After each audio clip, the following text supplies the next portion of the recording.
Shalom, salam berkat dari kami untuk pendengar sekalian. Saat ini pendengar akan diberkati dengan program Hari Ini Harinya Tuhan bagian yang ke-8.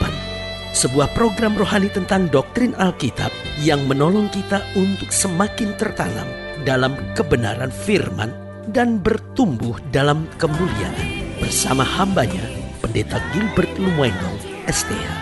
Banyak orang merasa doktrin Alkitab sebagai sesuatu yang membingungkan. Tetapi tahukah saudara bahwa doktrin Alkitab intinya adalah memahami Alkitab dengan benar, dengan pemahaman yang sistematis, sehingga kita terus dapat tertanam di dalam kebenaran firman, sehingga kita terus bertumbuh di dalam kemuliaan Allah.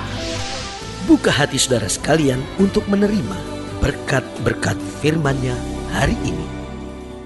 Dalam bertindak, Allah kita adalah Allah yang selalu memberitahukan terlebih dahulu bagi orang-orang pilihannya. Karena itu jelas Alkitab berkata, for the righteous nothing come by surprise. Buat orang-orang benarnya Tuhan, tidak ada sesuatu yang terjadi secara mengejutkan. Haleluya. Nah, pertanyaannya, kenapa Tuhan memberitahukan segala sesuatu buat kita?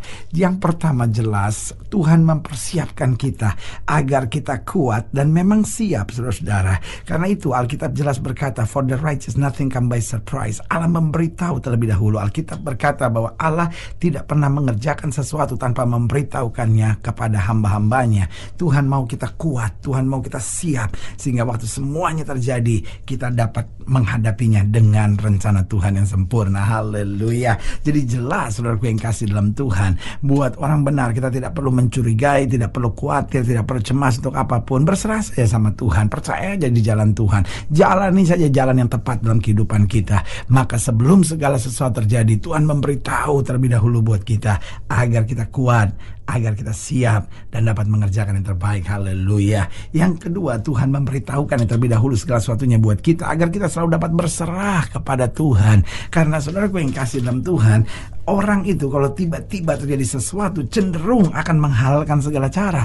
Tapi kalau Tuhan sudah beritahu kita terlebih dahulu, maka saudaraku yang kasih dalam Tuhan, kita tahu bahwa oh, Tuhan izinkan ini pasti untuk maksud yang besar. Karena itu saudaraku yang kasih dalam Tuhan, itu sebabnya pentingnya hidup Kristen harus tetap dekat dengan Tuhan. Pentingnya hidup Kristen harus selalu bertanya kepada Tuhan, minta pimpinan Tuhan, minta tuntunan Tuhan, sehingga kita dapat selalu berserah kepada Tuhan. Dan kita tahu pasti bahwa rencana Tuhan, jalan Tuhan itulah yang terbaik. Lihat apa yang terjadi dengan Nuh. Tuhan kasih tahu bahwa aku akan menghukum dunia ini, tetapi Tuhan juga menjelaskan langkah-langkah bagi orang benar, bagi orang yang percaya, bagi orang yang bersandar kepada Tuhan. Jadi Tuhan memberitahukan jelas, yang pertama agar kita kuat dan siap, yang kedua agar kita dapat selalu berserah penuh pada Tuhan, yang ketiga agar kita dapat hidup selalu dalam iman. Saudaraku yang kasih dalam Tuhan, Alkitab dengan tegas berkata, hidup yang kita jalani sekarang bukan hidup karena melihat, tapi hidup karena percaya. Orang-orang yang berjalan cuman hanya dengan apa yang dia lihat akan menjadi orang-orang yang tertekan, panik dan bermasalah. Tetapi orang-orang yang hidup dengan iman, di tengah masalahnya dapat tersenyum karena dia tahu pembelanya adalah Tuhan yang menyelesaikan segala sesuatu. Berarti saya ulangi sekali lagi, Tuhan memberitahukan segala sesuatu terlebih dahulu kepada umat pilihannya. Yang pertama agar kita kuat dan kita siap. Yang kedua agar kita dapat selalu berserah kepada Tuhan. Yang ketiga agar kita dapat hidup selalu dalam iman, percaya kepada Tuhan. Karena kita tahu langit dan bumi boleh lenyap, tapi firman Allah tinggal tetap. Alkitab dengan tegas berkata, orang benar akan hidup oleh iman. Haleluya. Dan yang keempat, Tuhan akan memberitahukan terlebih dahulu segala sesuatunya buat kita agar kita dapat meraih hasil yang terbaik. Tahukah saudara, rancangan Allah buat kita selalu yang terbaik. Bahkan berani saya katakan, Allah tidak pernah memberikan yang baik buat kita. Mungkin saudara terkejut dan bilang, Allah tidak pernah memberikan yang baik buat kita. Kenapa pendeta? Karena Allah selalu menyediakan yang terbaik buat kita. Haleluya. Kalau kita tahu bahwa Allah menyediakan yang terbaik buat kita, biarlah kita tetap berserah kepada Tuhan, biarlah kita tetap andalkan Tuhan, karena kita tahu langit dan bumi akan lenyap, tetapi orang yang melakukan kehendak Allah akan tetap hidup sampai selama-lamanya. Haleluya. Selamat datang dalam program kita hari ini, Harinya Tuhan, sebuah program rohani yang kembali mengingatkan kepada kita betapa pentingnya kita menjadikan firman Tuhan sebagai dasar keseharian keseharian hidup kita. Karena selama kita jadikan firman Tuhan sebagai dasar keseharian hidup kita, langkah-langkah ke depan kita penuh dengan kepastian, kemenangan, berkat mujizat dan perkara-perkara besar. Haleluya. Dan dalam program ini kita sedang membahas tentang Tuhan memberitahukan kepada orang pilihannya. Oh, luar biasa. Siapa kita, saudara-saudara? Kita orang berdosa, kita lemah, kita bukan selevel dengan Tuhan, tapi Tuhan mengangkat kita sebagai anak-anaknya. Tuhan mengangkat kita sebagai kawan sekerjanya. Tuhan mengangkat kita sebagai orang-orang pilihannya. Haleluya.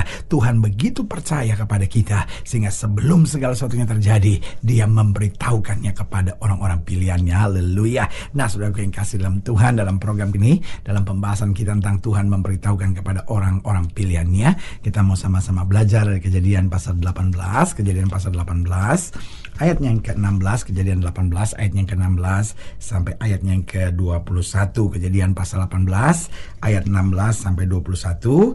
Demikianlah firman Tuhan. Lalu berangkatlah orang-orang itu dari situ dan memandang ke arah Sodom. Dan Abraham berjalan bersama-sama dengan mereka untuk mengantarkan mereka. Berpikirlah Tuhan, apakah aku akan menyembunyikan kepada Abraham apa yang hendak kulakukan ini? Lihat, saudara yang kasih dalam Tuhan. Tuhan ingin menjatuhkan hukuman kepada Sodom dan Gomora yang telah jahat di hadapan Tuhan. Tetapi ayat yang ke-17 luar biasa. Berpikirlah Tuhan, apakah aku akan menyembunyikan kepada Abraham apa yang hendak kulakukan ini?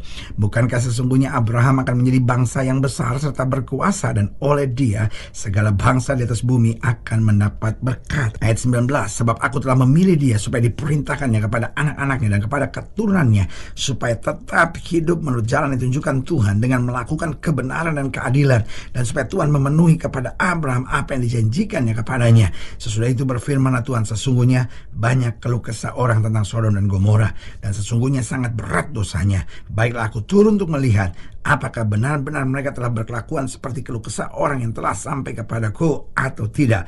Aku hendak mengetahuinya. Nah, saudaraku yang kekasih dalam Tuhan, jelas Tuhan bilang statusnya Abraham bahwa aku telah memilih dia supaya diperintahkannya kepada anak-anaknya dan kepada keturunan, supaya tetap hidup menurut jalan yang ditunjukkan Tuhan dengan melakukan kebenaran dan keadilan, dan supaya Tuhan memenuhi kepada Abraham apa yang dijanjikannya kepadanya. Lihat, saudaraku yang kasih dalam Tuhan, status orang pilihan Tuhan sangat jelas di hadapan Tuhan, dihargai oleh Tuhan. Nah, pertanyaannya, bagaimana agar kita tetap dapat memahami rancangan Tuhan dalam hidup kita, sehingga kita nggak gampang goyah melihat keadaan, kita nggak gampang putus asa melihat situasi, kita nggak gampang jengkel dan tertekan melalui masa-masa yang sukar. Bagaimana agar kita tetap memahami rancangan Tuhan? Yang pertama, miliki hati yang senang menyembah Tuhan. Oh, Abraham dimanapun dia ada, selalu dia mempersembahkan korban buat Tuhan, selalu dia naikkan penyembahannya kepada Tuhan, selalu dia bangun mesbah buat Tuhan. Artinya apa? Dia seorang pribadi yang senang menyembah Tuhan. Saudara yang kasih dalam Tuhan, waktu kita menyembah Tuhan,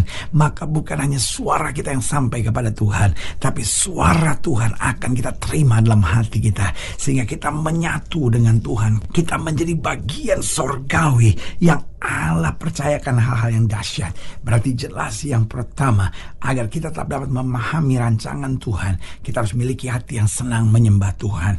Yang kedua, kita harus hidup dalam ketekunan dengan Tuhan. Oh, saudaraku yang kekasih dalam Tuhan, ketika kita hidup tekun dengan Tuhan, ketika kita hidup sungguh-sungguh dengan Tuhan, ketika kita hidup taat pada apa yang Tuhan perintahkan, saudaraku yang kasih dalam Tuhan, kita akan makin memahami rancangan dan kehendak Tuhan.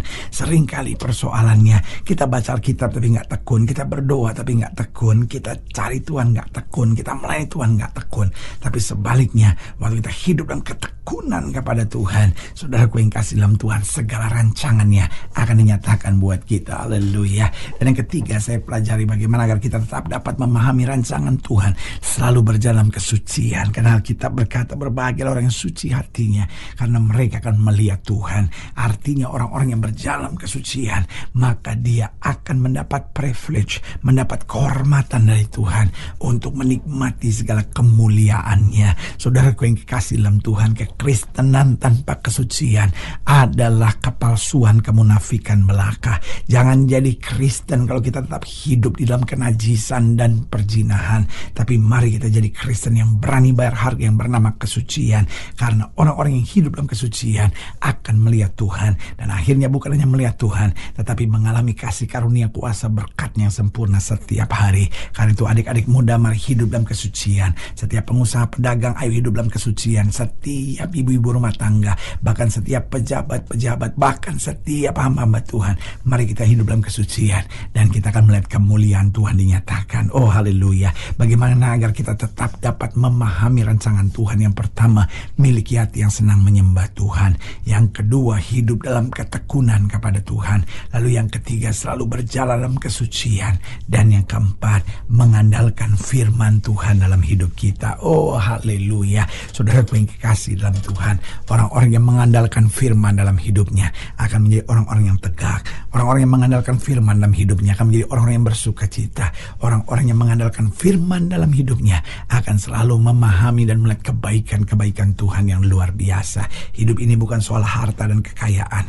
Hidup ini bukan soal pangkat dan kedudukan. Tapi hidup ini soal pemahaman akan firman Tuhan. Karena kalau kita menyimpan firman dalam hati kita, maka jalan kita penuh berkat, langkah kita penuh kemenangan, dan hidup kita penuh dengan kemuliaan Tuhan. Haleluya. Saudaraku yang kekasih dalam Tuhan, jika saudara yang dilayani lebih jauh, hubungi kami melalui telepon, hubungi kami melalui surat, kunjungi website kami, karena kami ada untuk membawa Bapak Ibu saudara senantiasa lebih dekat pada Tuhan dan mengalami kasih kuasa mujizat yang luar biasa. Haleluya. Secara khusus melalui program ini juga saya mau berdoa buat siapa yang sakit, siapa yang berbeban berat, karena saya percaya bahwa bagi Allah tidak ada perkara yang mustahil. Nah, saudara-saudara yang ini doakan secara khusus, boleh taruh tangan kanan saudara di dada dan kita akan berdoa. Mari kita berdoa. Bapa, dalam nama Yesus, hamba doa buat yang sakit, hamba doa buat yang berbeban berat, hamba doa untuk setiap mereka yang sedang menghadapi masa-masa yang sukar, karena hamba percaya bahwa bagi Allah tidak ada perkara yang mustahil. Bapa, hamba berdoa di dalam nama Yesus, Tuhan jamah yang sakit Tuhan sembuhkan, yang lemah Tuhan kuatkan, yang susah Tuhan liburkan, yang jatuh Tuhan angkat, sehingga hari-hari yang penuh kemenangan boleh berlaku. Secara khusus hamba doa buat mereka yang taruh tangan kanannya di dada, di dalam nama Yesus Tuhan jamah, anugerah kasih karunia kuasa berkat boleh terjadi, sehingga kami boleh menjadi orang yang peka akan suara Tuhan, memahami rancangan Tuhan, hidup dalam kehendak Tuhan, dan menyenangkan hati Tuhan, serta menjadi berkat bagi sesama. Di dalam nama Yesus kami berdoa. Haleluya. Amin. Saudaraku yang dikasih dalam Tuhan, kita sudah berdoa. Ingat, Allah tidak pernah lalai menepati janjinya. Inilah saatnya buat kita untuk bangkit, bersemangat, bersuka cita dalam menghadapi segala perkara. Karena kita tahu Yesus hidup, Yesus berkuasa, dan selalu menyediakan yang terbaik buat anak-anaknya. Doa saya menyertai saudara. Sampai berjumpa pada program berikut, dan jangan lupa jadikan hari ini harinya Tuhan. Haleluya.